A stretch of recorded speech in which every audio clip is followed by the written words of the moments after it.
আসসালামু আলাইকুম। সবাইকে স্বাগত জানাচ্ছি আমি নাইম ফাথম মুবিন। শুরুতে সংবাদ শিরোনাম। বাংলাদেশের সর্বশেষ গুরুত্বপূর্ণ আপডেট সংবাদে আপনাকে স্বাগত। শুরুতেই সংবাদ শিরোনাম, পরে বিস্তারিত।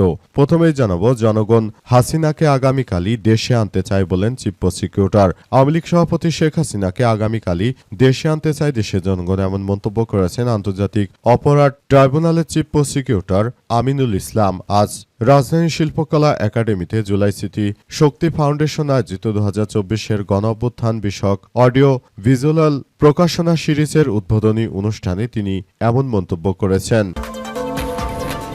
এরপর জানাবো, জাতিকে রাজপথে ঠেলে দেবেন না বললেন মিয়া গোলাম পরোয়ার। বাংলাদেশ জামাত ইসলামের সেক্রেটারি জেনারেল অধ্যাপক মিয়া গোলাম পরোয়ার বলেছেন যে জাতির প্রত্যাশা পূরণে আর বিলম্ব না করে চলতি সংসদ অধিবেশনেই সংবিধান সংস্কার কমিশন গঠন করতে হবে। তিনি বলেছেন, গণভোটে জনগণের দেওয়া রায় বাস্তবায়নের গড়িমসি করা হলে দেশকে অপ্রয়োজনীয় রাজনৈতিক অস্থিরতার দিকে ঠেলে দেওয়া হবে। তাই জাতিকে রাজপথে নামানোর মতো পরিস্থিতি সৃষ্টি না করে দ্রুত জুলাই জাতীয় সনদ বাস্তবায়নে কার্যকর উদ্যোগ গ্রহণ করতে হবে।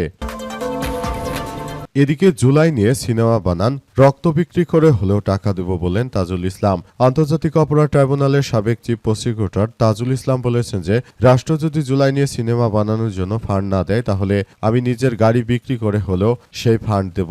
যোগ্য চলচ্চিত্র পরিচালকদের এই কাজে এগিয়ে আসার জন্য আহ্বান জানিয়ে তিনি বলেছেন, ফান্ডের জন্য প্রয়োজনে আমরা রক্ত বিক্রি করে হলেও টাকা দিতে দ্বিধাবোধ করব না।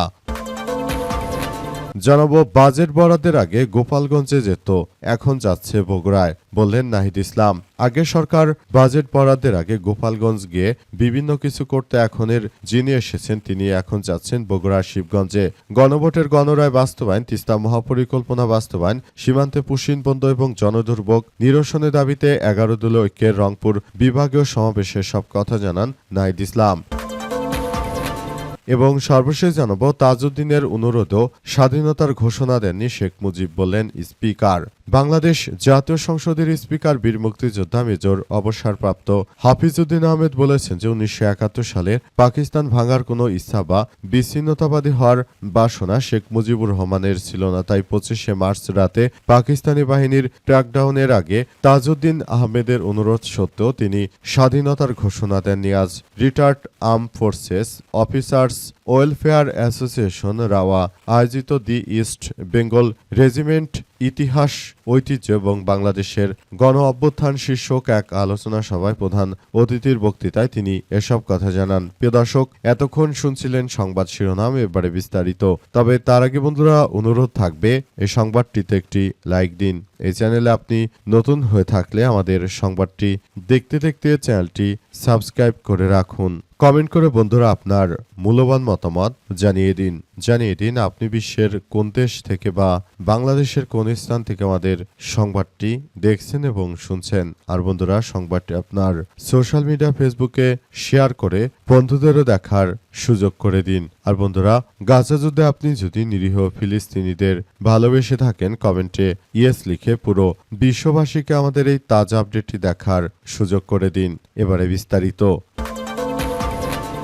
জাতিকে রাজপথে ঠেলে দেবেন না মিয়া গোলাম পরোয়ার। বাংলাদেশ জামাত ইসলামের সেক্রেটারি জেনারেল ও সাবেক সংসদ সদস্য অধ্যাপক মিয়া গোলাম পরোয়ার জানিয়েছেন যে আমাদেরকে আপনারা রাজপথে ঠেলে দেবেন না। তিনি আরও জানিয়েছেন যে যদি রাজপথে ঠেলে দেন তাহলে অবশ্যই এর জন্য আপনাদেরকে দায় নিতে হবে। তিনি আরও জানিয়েছেন যে দেশটাকে সুন্দরভাবে গড়ে তোলার মধ্য দিয়ে আমাদের সবাইকে এগিয়ে যেতে হবে। যদি বিষয়গুলো আপনারা যথাযথভাবে কার্যক্রম চালাতে না পারেন তাহলে ভবিষ্যতে আপনাদের জন্য আরো ভয়াবহ এক বিপজ্জনক পরিস্থিতির জন্য অপেক্ষা করতে হবে বলে উল্লেখ করেছেন তিনি। এবং তিনি এও জানিয়েছেন যে বর্তমান সময়ে তারা যে ধরনের কার্যক্রম শুরু করেছে, বিএনপির সন্ত্রাসীরা তারা মূলত দেশটাকে একটি ভয়াবহ বিপর্যয়কর পরিস্থিতির মধ্যে ঠেলে দিতে শুরু করেছে। তাই আমি এখনই বলতে চাই, এখনই সময় আছে এসব বিষয়গুলো থেকে সরে আসতে হবে বিএনপিকে। তারা যদি জনগণের সঙ্গে তামাশা করে তাহলে সেই তামাশার পুরোপুরি উত্তর দিতে জনগণ এখন পুরোদমে প্রস্তুত রয়েছে। তিনি আরও উল্লেখ করেছেন যে বাংলাদেশের মানুষ যে আবেগী হয় সেই আবেগ নিয়ে খেলা করবেন না। শেখ হাসিনাও জনগণের আবেগ নিয়ে খেলা করত এবং তারা কিন্তু এখন আসলে আর ফেরত আসতে পারছে না। সুতরাং আগামীতে আপনারাও পারবেন না। সুতরাং প্রস্তুতি নিন এবং দেশের জনগণকে কোনোভাবে বেপথে ঠেলে দেবেন না বলে মন্তব্য করেছেন অধ্যাপক মিয়া গোলাম পরোয়ার এবং তিনি বিএনপির তারেক রহমানকে কঠোর ভাষায় বার্তা দিয়ে জানিয়েছেন যে তারেক রহমানকে অবশ্যই এসব বিষয়গুলো নিয়ে খুব গুরুত্ব সহকারে কার্যক্রম চালিয়ে যেতে হবে। আগের সরকার বাজেটের আগে গোপালগঞ্জ যেত, বর্তমান সরকার যাচ্ছে বগুড়ায়, বললেন নাহিদ ইসলাম।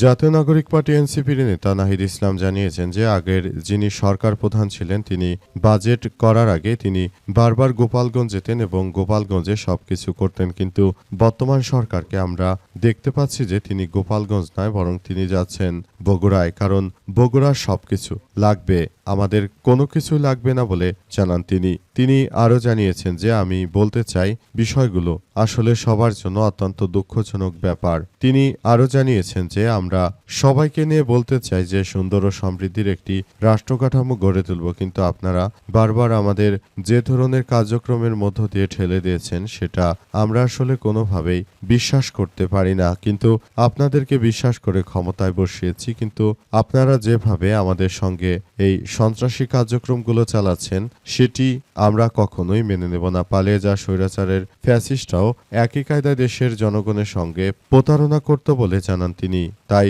আওয়ামী লীগ ও বিএনপি মুদ্রার এপিটোপিট উল্লেখ করেছেন। তিনি আরও জানিয়েছেন যে এদের দ্বারা দেশের মানুষের বা দেশের জনগণের কোনো দিনও কোনো উন্নয়ন বা সমৃদ্ধ হওয়ার কোনো সুযোগ নেই। এরা যতদিন যাবে শুধুমাত্র নিজের স্বার্থ হাসিলে সর্বাত্মকভাবে চেষ্টা চালিয়ে যাবে। এরা কখনোই দেশের মানুষের জন্য কোনো কাজ করবে না বলে জানিয়েছেন নাহিদ ইসলাম।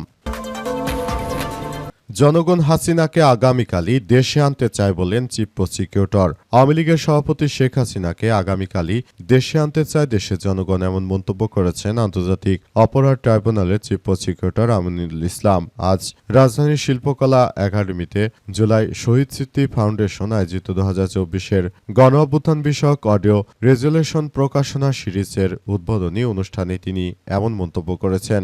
আমিনুল ইসলাম জানিয়েছেন যে সোশ্যাল মিডিয়ায় দেখলাম শেখ হাসিনা ডিসেম্বরে বাংলাদেশে আসতে চান। তিনি ডিসেম্বরে কেন বিচারের মুখোমুখি করতে জনগণ তাকে কালই দেশে আনতে চায়। আইনগতভাবে বাংলাদেশের মানুষের কাছে শেখ হাসিনা আওয়ামী লীগের কোনো জায়গা নেই বলে মন্তব্য করেছেন তিনি। চিফ প্রসিকিউটর আরও জানান যে জুলাইয়ের আসামিদের বিচারের পাশাপাশি সংগঠন হিসেবে আওয়ামী লীগের অপরাধগুলো তদন্ত হচ্ছে, খুব শীঘ্রই দলটি বিচারের মুখোমুখি হবে বলে জানান তিনি এবং তিনি আরও জানিয়েছেন যে কোনো মূল্যে আওয়ামী লীগকে বিচারের আওতায় এনে তারপর তাদের সব ধরনের কার্যক্রম বাংলাদেশে আমরা স্থগিত করব। যদি এটা আসলে না করা যায় তাহলে ভবিষ্যতে আমরা কোনো কিছু আসলে করতে চাই না। পুরো বিষয়গুলোকে আমরা খুব গুরুত্ব সহকারে দেখভাল করছি বলে জানানো হয়েছে।